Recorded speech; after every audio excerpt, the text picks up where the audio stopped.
Ladies and gentlemen, boys and girls, this is Nash from Tesla and the Gong. One more software update is here, but this one is a big one for me because I am actually going from 2021.32.10 all the way up to 2021.36.5.5 because for some reason I did not get the .36 update, so we're going to do both together. And most importantly, we have the Autopark improvements in .36 and we're going to show that as well. Let's go through the release notes. So we're going to look at the cold weather improvements. So additional enhancement has been made to improve your vehicle's experience in cold weather. When you navigate to a supercharger, improved battery preconditioning delivers a faster charge. Improved temperature consistency throughout the cabin offers more comfort in cold weather. The windshield wiper wash sequence automatically adjusts to your car's speed to better clear the salt and grime in your windshield. Now, I'm not sure if everybody knows this. We can do voice commands to set the temperature of the car. So we can actually press the voice command button, which is the right-sided button. We can push it down and say, set the temperature to 25 degrees. And there it does. So it does set it to 25. Set the temperature to 19 degrees. And there is a quick Easter egg as well for people who do not know. If you say to infinity and beyond, it will set your car temperature to the highest possible. So if it's a very cold day, all you need to do is press on this as soon as you get into your car and say to infinity and beyond. And watch that, it goes the highest possible setting. And it warms your car within seconds. It's really cool. I just wanted to show you this for many people who have not watched this. There are so many other voice commands. I have a separate voice command video. I'll link that in the description of this video as well. So for people who want to see that. Let's look at the next one. This is Autopark. I'll also just change the temperature. It's a really warm day. Set the temperature to 19 degrees.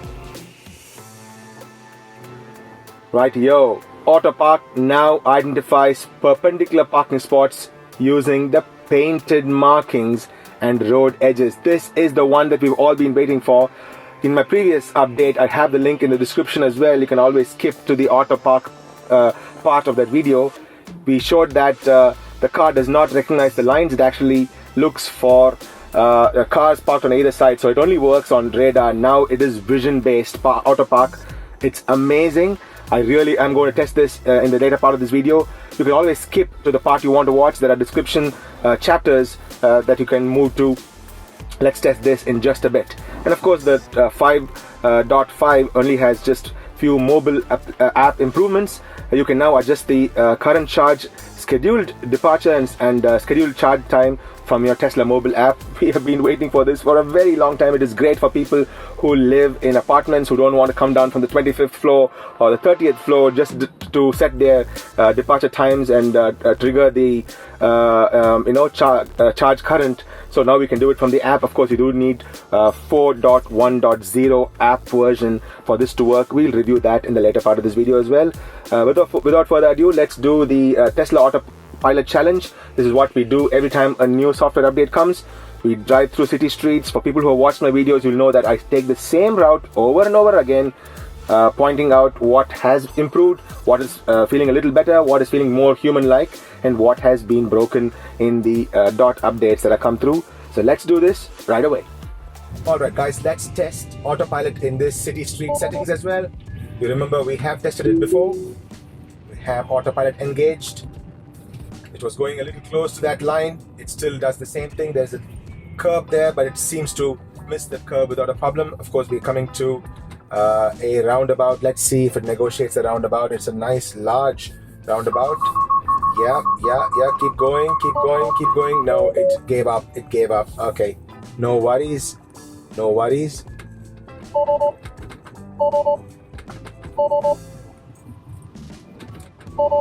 Oh, it doesn't want to engage Autopilot. Oh, come on. Right, yo.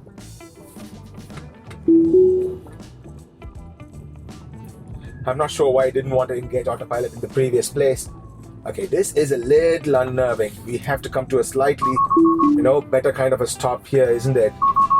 This really is unnerving because it's a tight, sort of an S bend, so to speak, on the road. Okay, this is easy. It's a double lined road. The center median has double lines to it, so it's not too bad.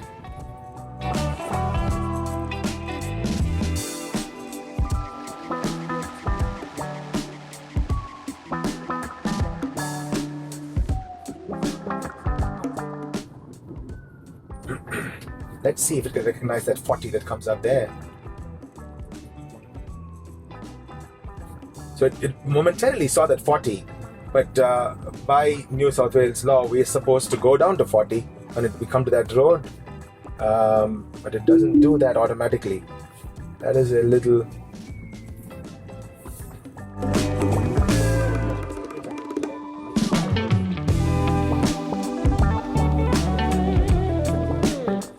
Now let's set up the Autopilot test.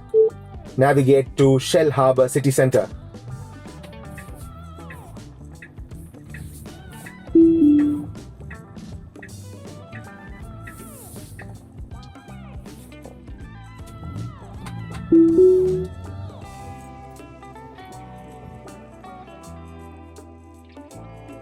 As in the previous video, I'm going to make mention that I am going to stay on the right side of the lane because of the incline and the bend in the road to see if the car behaves more in a human-like fashion. 60 kilometers an hour road, let's go up to 60. So far, so good.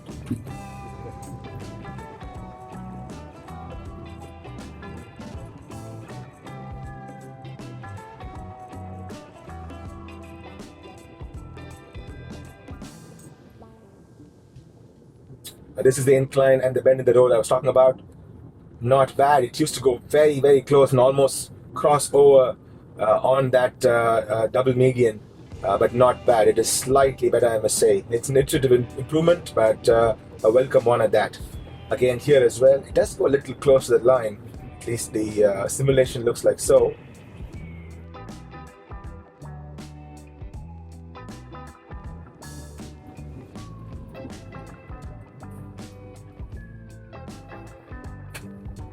So what happened there? The bus was going onto the bus lane, or rather to the bus stop, and it came veered a little bit towards our lane before it went into the bus stop.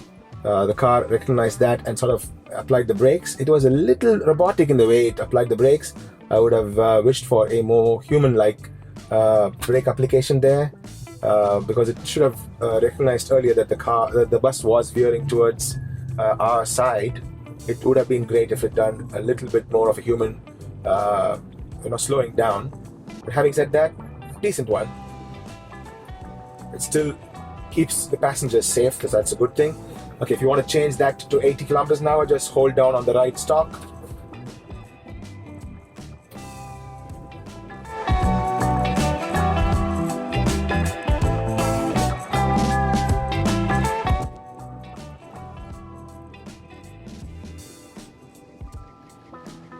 Right, it does recognize that 40 kilometers because of road works going on, but it doesn't bring it down to 40.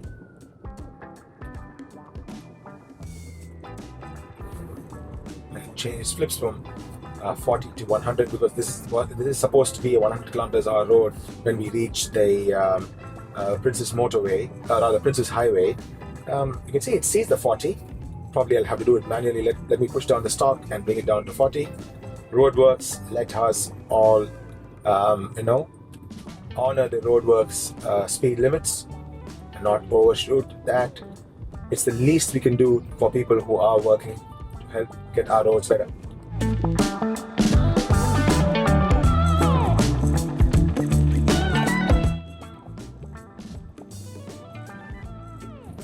So previously we had problems with that. So if there was a car on that lane when they were coming to merge into the Princess Highway, the car was behaving in a robotic fashion. It really wouldn't slow down, but this time it did. Although there was this vehicle in front of us which was on this lane. Reasonable iterative improvement there, not bad.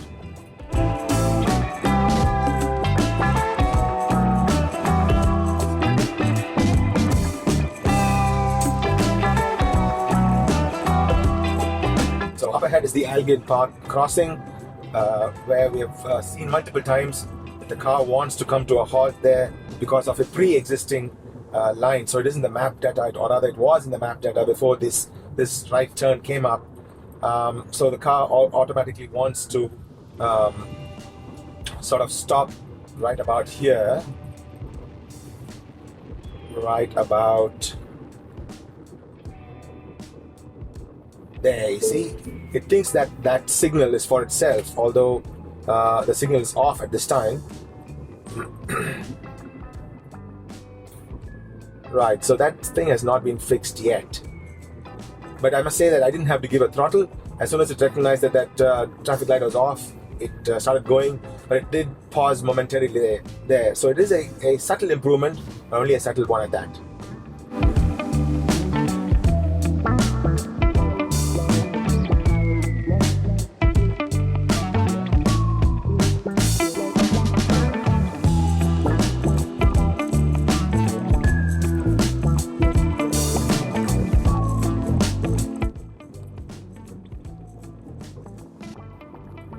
Rightio. So up ahead we have roadworks going on. You can see it's become 40. It's going to become 40 rather. And you can see our lane is open and the lane next to us is not. So we go down to 40. And of course we have to take the exit in New Lake Entrance Road. And because this is Navigate on Autopilot, as we just crossed Wollongong city limits, so Navigate on Autopilot engages. But because we have Navigate on Autopilot and I have the FSD package, the car will automatically take this left. It will turn on the indicator by itself, that it's done that, and it takes this left. Oh, it's a very human-like left that it took. Very, very good. Impressed, very impressed. Usually it sort of veers in and then takes a sharp little turn. But yeah, this one is much better. Iterative, but great. Many times in the past, we have negotiated this left and taken that left as well. Let's see if this dot update has broken that at all. So you can see these are all new the lanes that have come up. You can see it there. I'm going to disengage Autopilot because I want to re-engage Autopilot as soon as I go here. We can just allow people to go on the right lane if they want to. Do you know why it gave me that warning? Because I am on Traffic Aware Cruise Control, or TACC, with this blue circle on. This is something that we have asked Tesla to change and fix. So when you shake your steering wheel, it only disengages Autopilot. It does not disengage the TACC. We want that to be disengaged as well. Okay, let me try to re-engage Autopilot over here. Come on. No. Yeah, that's it. Now let's say I want to take this left. Let's give the throttle. It will give me a warning, but there are lane markings, so it should take it. Nice. No warnings, just that red line. I could have just pressed on that green, on that stalk down on the right side to negotiate that. That is pretty good. That is pretty good. I am impressed. So this is, what is the score, guys? 4 on 4 or 3 on 4? That it has negotiated that left turn. I think it's 4 on 4. In the last 4 updates, that left turn has been good because there was lane markings at the bottom. If you've seen in the top screen, you would have noticed that there are lane markings which guide the car. So if there are lane markings, it does it fine. But that's great. We are all looking forward to the FSD beta coming to our shows, and that'll be something, isn't it? Now, next up, we are going to go and test the Autopark feature. Many people have asked this question. Autopark needs FSD to work. Okay, I think I found the perfect spot for testing Autopilot. You can see the lines are quite faint. Let's see if it would recognize and turn on Autopilot. So let's see. Come here. I'm going to turn on the reverse button. Let's have the camera on as well. Yeah, I'm clicking on the. Wow, look at that. The lines are super faint. It still recognizes that. Let's see how well it does. Start.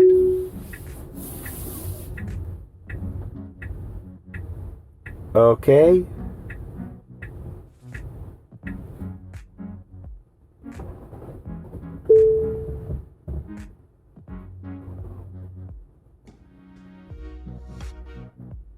I think my tires are going to go for a toss, but this is super cool indeed. Look at that. It even plotted the lines.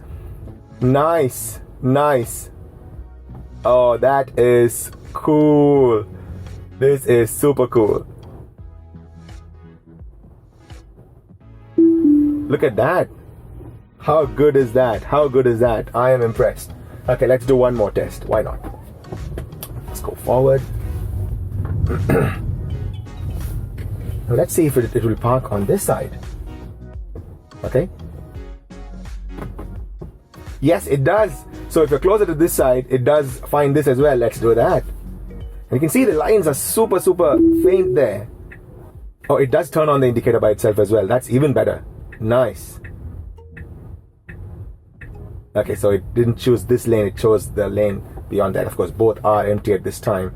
It's 8:15 in the morning, not much is happening, but yeah.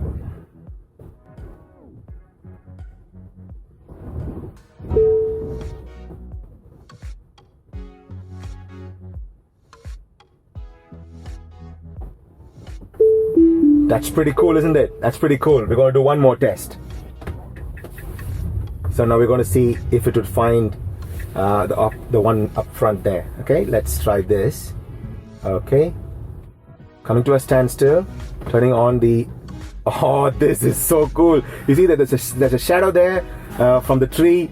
It's only a faint line is seen. I'm hoping that it goes to this spot. Let's try that. This spot is what we're thinking that it'll go to. Yes, it does. I am so impressed. The vision only Autopark feature is incredibly cool. I am so impressed. You see, it came to the edge of the lane. It didn't do it well. It was close there. It now comes back. This is super impressive, guys. This is absolutely impressive. You see this? You see the way it spaces the car? That is so cool. That is so cool. Right, we're not done yet. We still have some more. I'll do it this way. Now I wonder, this is a disabled parking. I don't want it to park there. What will it do if I try to do that? Will it go and park the disabled parking? I suppose it would, isn't it? Okay, so it does not recognize that, but okay, this is going to have to come in a future feature. I'm hoping that Tesla guys are watching this. I don't want the car to go and park there. I somehow want the car to intelligently know that this is a disabled parking, and I do not have a disabled parking license, so I should not be parking here. So this is something that the car has to know. I really wanted to test this. Very good. Okay, it parks perfectly, just like this is a much wider lane. Obviously, disabled parkings do have a slightly wider lane. Great. The parking is great, but I don't want the car to park. This is something that the Autopilot team must work on. So I'll get out of this place before I get a fine or something. I should not be parking here. Right here. Let's test one more. See up ahead on the right, there is a parallel parking. And there's no cars there. Let's see if it does. Let's see. So I wanted to park here. So let's not turn on the indicator either. Okay. So there's no car behind me. I wanted to go and park there. Let's try this. Oh, parallel parking is not. Okay. Okay, no vision-based parallel parking. Now I wonder if vision-based parallel parking would work if it is on the same side. Let's try this. So I wanted to go and park here, you see, on the left. So now we are in the right side as well. Okay, come to a standstill, turn on the park. Okay, it doesn't want to do it, whereas this would work. So if I go past this car, this is radar based, and stop here. So that would work, you see? That does work. So this is still radar based.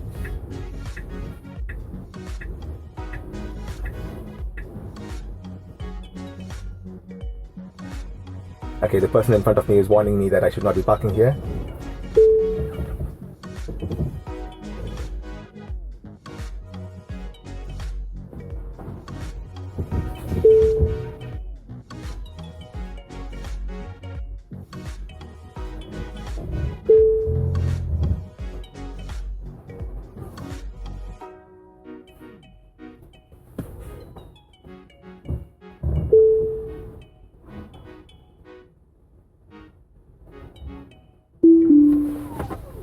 No, so it does not do that. I'm so sorry, guys. So vision only is for parallel parking. It did say that on the blurb as well. I thought maybe perhaps they have snuck in one more feature, but okay. But this is still a great test, isn't it? I am really impressed. I am really impressed. Of course, you do need to have the FSD package for this to work. I'm hoping that this video was great. If you like what I'm doing, please give a thumbs up and do click on that subscribe button, and also click on that bell icon to get notifications of my videos as soon as they drop. I would be dropping some interesting videos. And a sneak peek before I go. I'm just going to turn this camera here a little bit. What is that? Right, we'll get Autopark to park for us while I give you the last blurb of this video. So I do have a referral code with ev.com.au. This is a electric vehicle hiring company. So if you do want to hire a electric vehicle, a Tesla or any electric vehicle of your own, do check out my referral code. The link is there in the description, or you could go to ev.com.au and at checkout you use Tesla Gong and you'll get $25 off your first hire. Do use this. This is a great Aussie company, and full disclosure, I do believe in the company quite a bit, and I am an investor in the company as well, so I do believe in those guys quite a bit. I'll see you guys in another interesting video very soon. Until then, this is Nash from Tesla the Gong signing off. Peace.